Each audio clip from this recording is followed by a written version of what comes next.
Hello friends, இன்றைக்கி இந்த வீடியோவில் இப்போ ட்ரெண்டிங்கில் இருக்கிற ட்ரீம் கேக் எப்படி செய்கிறது அப்படின்னு தான் பார்க்க போகிறோம். நம்ம கேக் டின்லாம் எதுவுமே இதுக்கு தேவையில்லை. நம்ம வீட்டில் இருக்கிற நார்மல் டப்பாலேயே நம்ம வந்து இந்த ட்ரீம் கேக்கை செய்யலாம். நான் இன்றைக்கி ஒயிட் சாக்லேட் ட்ரீம் கேக் தான் செஞ்சுருக்கேன். வீடியோவை ஸ்கிப் பண்ணாமல் பாருங்கள், சின்ன சின்ன டிப்ஸ் சொல்லியிருப்பேன். எனக்கு ரீசெண்டாக ஒரு 3 kgயில் ரெயின்போ கேக் ஆர்டர் வந்துச்சு. ஸோ அந்த கேக் வந்து நம்ம கட் பண்ணி எடுக்கும்போது மீதி இருக்கிற அந்த அன்ஈவன் பார்ட்ஸ் வந்து நான் இந்த மாதிரி எடுத்து வச்சுருக்கேன். ஸோ இதுதான் வந்து நான் பேஸ் லேயராக யூஸ் பண்ண போகிறேன், இந்த கேக் க்ரம்பிள்ஸை. நீங்கள் வந்து என்ன பண்ணலான்னா, நான் வந்து ஒரு 1/2 kg வெனிலா கேக்கும் சாக்லேட் கேக்கோட ரெசிபியோட லிங்க் வந்து நான் டிஸ்கிரிப்ஷன் அட்டாச் பண்ணுறேன். ஸோ அதுலேருந்து நீங்கள் பாதி இன்க்ரீடியன்ஸ் மட்டும் போட்டு ஒரு 1/4 கிலோவுக்கு ஒரு கேக் செஞ்சிங்கன்னா கரெக்டாக இருக்கும். டைமிங்கும் 10 to 15 மினிட்ஸ் வச்சா போதும் ஓடிஜியில் பேக் பண்ணும்போது. ஸோ இந்த மாதிரி கேக் க்ரம்பிள்ஸை கீழே பேஸ் லேயராக போட்டுட்டு நல்லா டேப் பண்ணிவிட்டு டைட் ஆகிற மாதிரி மேலே வந்து சுகர் சிரப் இந்த மாதிரி நல்லா ஆட் பண்ணிக்கலாம். ஸோ இப்போ அடுத்து வந்து நம்ம என்ன பண்ணிக்கலாம்னா, விப்பிங் க்ரீம் ஒரு 1/4 கப் எடுத்திருக்கேன். அது கூடவே வந்து வெனிலா எசன்ஸ் ஆட் பண்ணி நல்லா இந்த மாதிரி நல்லா பீட் பண்ணி எடுத்துக்கலாம். நம்ம நார்மலாக விப்பிங் க்ரீம் பீட் பண்ணுற மாதிரியே தான். விப்பிங் க்ரீமை இந்த மாதிரி நல்லா பீட் பண்ணி எடுத்துகிட்ட பிறகு நம்ம என்ன பண்ணோன்னா, இப்போ சாக்லேட்டை வந்து இந்த மாதிரி மெல்ட் பண்ணி எடுத்துக்கலாம் டபுள் பாயிலிங் மெத்தடில். அதுக்கு இந்த கனாஷ் ரெடி பண்ணுறதுக்கு ஒயிட் சாக்லேட் 1/4 கப்பும் அதை விட அதில் பாதி மடங்கு விப்பிங் க்ரீமும் எடுத்திருக்கேன். 2:1 ரேஷியோ தான் வந்து நம்மளுக்கு கனாஷ் செஞ்சு எடுத்துக்கணும். ஸோ 1/2 கப் சாக்லேட்னா ஒயிட் சாக்லேட்டோ டார்க் சாக்லேட்னா அதில் 1/4 கப் வந்து நம்ம விப்பிங் க்ரீம் ஆட் பண்ணி இந்த மாதிரி நல்லா மெல்ட் பண்ணி எடுத்துக்கணும். நான் இப்போ வந்து 1/4 கப்புக்கும் கொஞ்சம் கம்மியாக தான் நான் வந்து சாக்லேட் எடுத்துருந்தேன், ஏன்னா குவான்டிட்டி கம்மின்றதுனால. இப்போது அதில் மெல்ட் பண்ணி வச்சுருந்த கனாஷை வந்து நம்ம பீட் பண்ணி வச்சுருந்த விப்பிங் க்ரீமில் ஒரு 4-5 டீஸ்பூன் சேர்த்து இந்த மாதிரி நல்லா பீட் பண்ணி எடுத்துக்கலாம். இது நல்ல ஒரு டேஸ்ட் கொடுக்கும். அது நம்ம நார்மல் விப்பிங் க்ரீம் மாதிரியே இருக்காது சாப்பிட்டு பார்த்தா. இந்த ஒயிட் சாக்லேட் கனாஷை வந்து விப்பிங் க்ரீமில் ஆட் பண்ணும்போது அதோடய ஸ்டிஃப்னஸ் வந்து ரொம்ப ஸ்டிஃபாக இருக்குன்னு சொல்ல முடியாது, கொஞ்சம் மெல்ட் ஆகி இருக்கலாம், அது பரவாயில்ல.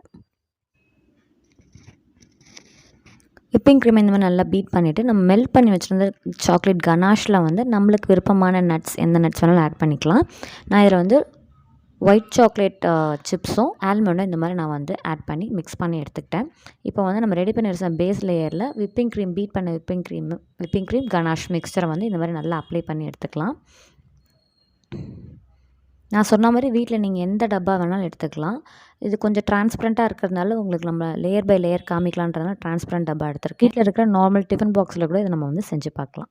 இதில் இப்போ நான் போட்டிருக்க ஆல்மண்ட்ஸ் வந்து ரோஸ்ட் பண்ணி தான் போடணும்னு அவசியம் இல்லை. நம்ம ஃப்ரிட்ஜில் வச்சாலே நம்மளுக்கு ஆட்டோமேட்டிக்காக அந்த ஒரு க்ரன்ச்னஸ் வந்துடும். ஸோ நம்ம அப்படியே கூட நம்ம ஆல்மண்ட்ஸை வந்து அழகாக வந்து சாப் பண்ணி இந்த மாதிரி ஆட் பண்ணிக்கலாம்.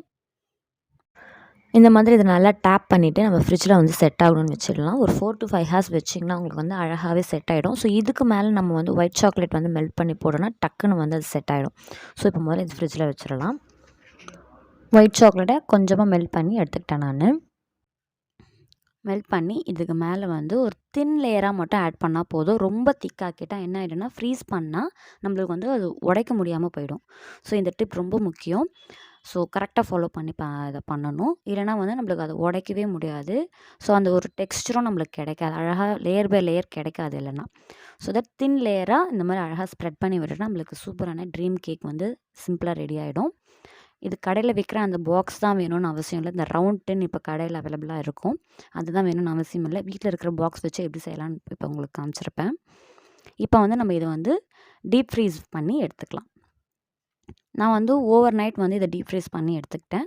குறைஞ்சது ஒரு 4-5 மணி நேரம் நம்ம வந்து ஃப்ரீசரில் வச்சு எடுத்தால் தான் வந்து இது வந்து நல்லா செட் ஆகி வரும். அந்த லேயர்ஸ் உங்களுக்கு பார்த்தா தெரிஞ்சிருக்கும். ஸோ இப்போ இதை வந்து ஃப்ரிட்ஜில் வச்சு எடுத்துடலாம். நான் ஃப்ரிட்ஜில் வச்சு எடுத்துட்டேன். உங்களுக்கு அதோட சவுண்ட் வந்து கேட்டிருக்கும். ஸோ இந்த அளவுக்கு நல்லா செட் ஆகிருக்கணும்.